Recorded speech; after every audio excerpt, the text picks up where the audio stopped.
Welcome to the online classes of Deepal School Joshipur. Today we will read about SST of class 6. So this is your book Viva ICSC History and Civics of class 6. In the previous class we studied about the Egyptian civilization and its introduction and what are the source from which we get to know about the Egyptian civilization, and today we will read about the location and origin of the this Egyptian civilization. So you see, so the Egyptian civilization flourished along the banks of river Nile in the modern day Egypt. So in the modern day it is in Egypt, and on the banks on both sides of the river Nile the Egyptian civilization flourished, and it was flourished around 3500 BCE. Okay, and both sides, why this Egyptian civilization flourished on the river bank of river Nile? Because both side of the river were fertile land, okay, but other places were barren land and desert and mountains were there. So this area which is present near the river Nile was very fertile, and it was surrounded by desert and mountains, and this desert and mountains around the river banks of river Nile acted as the barriers to the Nile Valley. Okay, so these were the barriers which were very you can say invincible for other people to enter the river Nile Valley civilization or Egyptian civilization.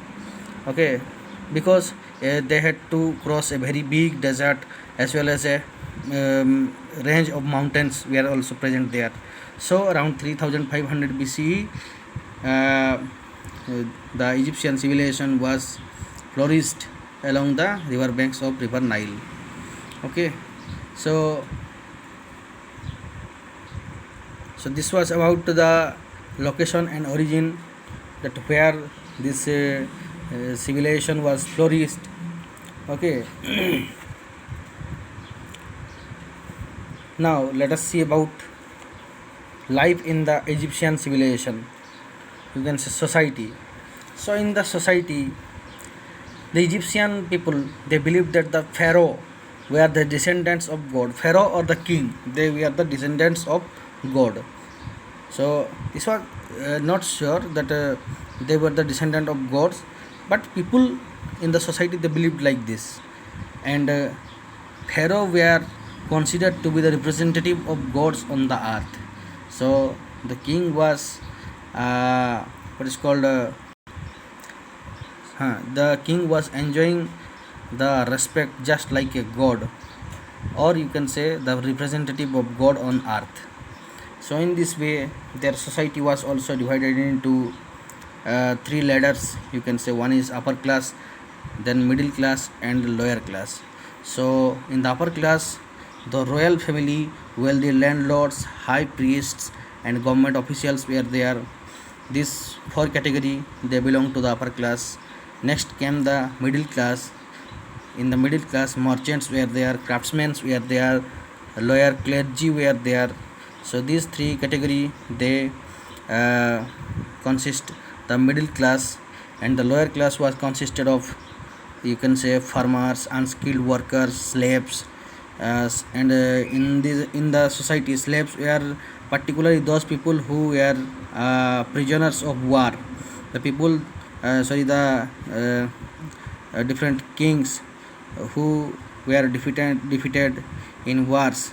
The people, or the people those who are working as in the army, they, after being captured by the winner team, they were considered as slaves in their you can say civilizations or in cities.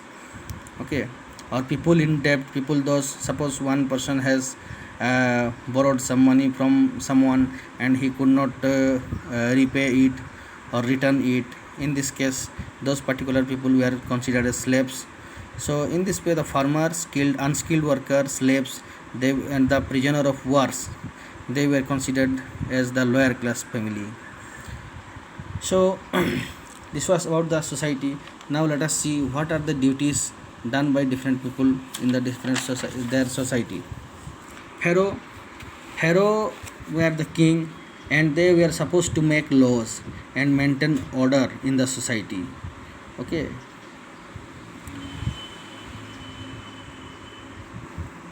and to accompany the pharaohs, viziers were there. They were the chief advisor of pharaohs.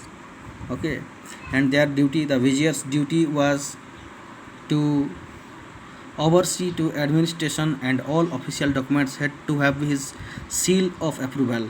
So vizier was also, you can say, next to the pharaohs, and whatever decision or rules or regulations were laid down by the pharaohs were to be implemented by the viziers. Okay, and you can say that whatever things was to be done by the king, and the letters or any document, anything else, before sent to the king or pharaoh, or before came into act, they need to have the seals of approval of the viziers.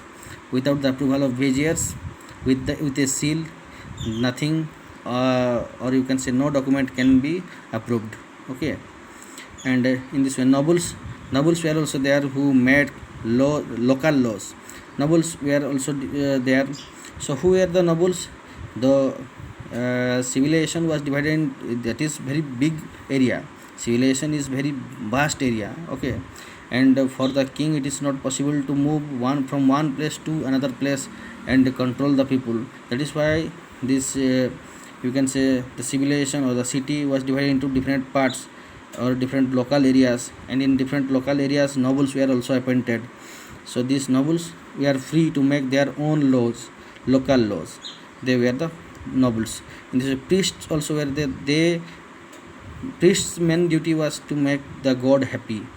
Okay, and they also, the priest also perform rituals, different worshipping rituals, ceremonies to their temple gods. Okay, so in this way, scribes were also there. And who were the scribes? Scribes were the only people who could read and write and keep records. Okay, so in this way, in the society, scribes were also there, and they were the only people who could read and write and keep the records. Then next came the craftsmen. So who were the craftsmen? Craftsmen were the potters, sculptors, painters, weavers, and jewelry makers. They were craftsmen. So in this way, farmers also were there. Farmer, and what were the farmers doing? Farmers were worked on the land of pharaohs. The land which belonged to the pharaohs were cultivated by the farmers specially. Okay, and last, slaves were also there. Slaves were doing household work. Okay, and they were also forced to work in mines and in temples also. So this is about the location and origin of the Egyptian civilization and the society. Okay, in the next class we will study about the family concept. Thank you.